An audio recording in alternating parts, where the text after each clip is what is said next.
Ketika berita perusahaan rugi mau dipajaki 1%, asli membuat otak Sontoloyo jadi mikir. Ada apa ini bernegara sampai perusahaan rugi dipajaki juga? Sudah harus bayar karyawan, bayar overhead, bisnis rugi, masih kena pentung pajak lagi. Sementara BUMN yang rugi itu sudah sering disuntik pakai duit pajak, duit APBN hasil keringat rakyat. Membuat banyak yang berpikir, kok lu nggak amanah sih kelola negaranya? Sudah memajak tinggi, duitnya nggak buat untung juga pemakaiannya. Asli loh, BUMN itu sudah regulator, operator, tersering monopoli lagi. Yang bayar produknya, rakyat semua bayarnya tunai. Lalu BUMN-nya rugi. Lah geblek pol, asli geblek. Sebenarnya apa sih yang terjadi? Kita melihat harusnya kita tarik mundur ke 5 tahun terakhir. Kebijakan kelolaan ekonomi negara, baik positif untung atau rugi, ukurannya bukan kebijakan kemarin atau bulan lalu, bahkan tahun lalu. Harus melihat mundur agak jauh, hingga 5 tahun. Kalau perusahaan UKM misalnya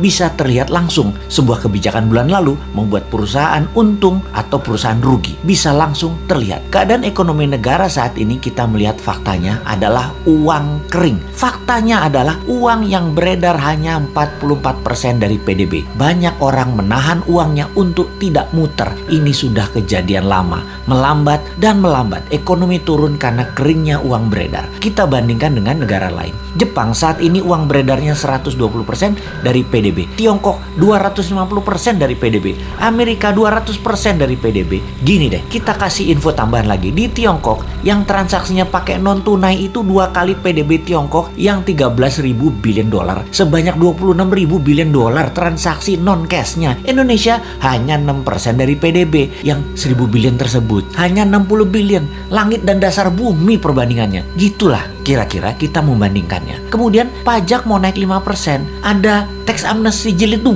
lagi rencananya. Waduh bos, kalau ini kejadiannya dalam negeri dongengnya Hans Christian Andersen, kalau raja mulai menekan dengan menaikkan pajak, itu tanda-tanda loh ya. Itu cerita semuanya berakhir tragis bagi sang raja. Biasanya pangeran negara tetangga pasti ambil alih, dan untungnya biasanya nih ya, raja yang menaikkan pajak tadi punya putri cantik. Seperti sumber daya alam lah yang kita mau bandingkan dengan cerita Hans Christian Andersen. Jadi masih selamat-selamat dikit lah selama putrinya bisa terselamatkan. Mudah-mudahan cepat sadar bahwa yang bisa menolong sebenarnya banyak putra bangsa yang terbaik di Indonesia ini. Bukan hanya seorang wanita yang bisa. Sayangnya putra-putri terbaik tersebut mau membantu syaratnya semua menteri ekonomi terkait, yaitu sekitar 8 departemen, ganti semua dengan timnya dan minta kedaulatan penuh. Kan gak mungkin. Yo wis, kita hanya bisa mengingatkan, gak dipakai gak apa-apa. Toh jabatan ada batasannya juga, kepinteran ada batasannya juga.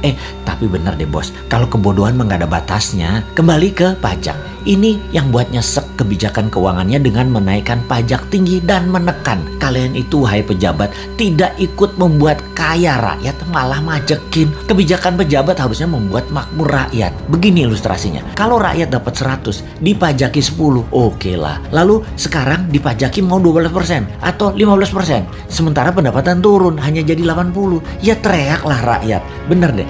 Kalau karena kebijakan yang bijaksana, rakyat dari 100 jadi 130, jadi 150, diambil 15%, ya nggak apa-apa juga. Begitu loh menjadi pejabat. Kebijakannya menghasilkan manfaat baik. Sekedar mengingatkan lagi, pendukung pejabat saat ini terbanyak dari bisnis properti dan batu bara. Lalu 5 tahun ini properti setengah mati, bahkan sebagian sudah mati suri. Cash beredar rendah, kredit bank buat beli properti dibatasi, perkantoran dan mal lengang karena pembatasan gerak manusia. Pariwisata dunia belum jalan baik ke Indonesia. Lengkap sudah penderitaan pemain properti di Indonesia. Dulu dibantu, sekarang terlupakan. Piye toh bos, jadi banyak yang merugi.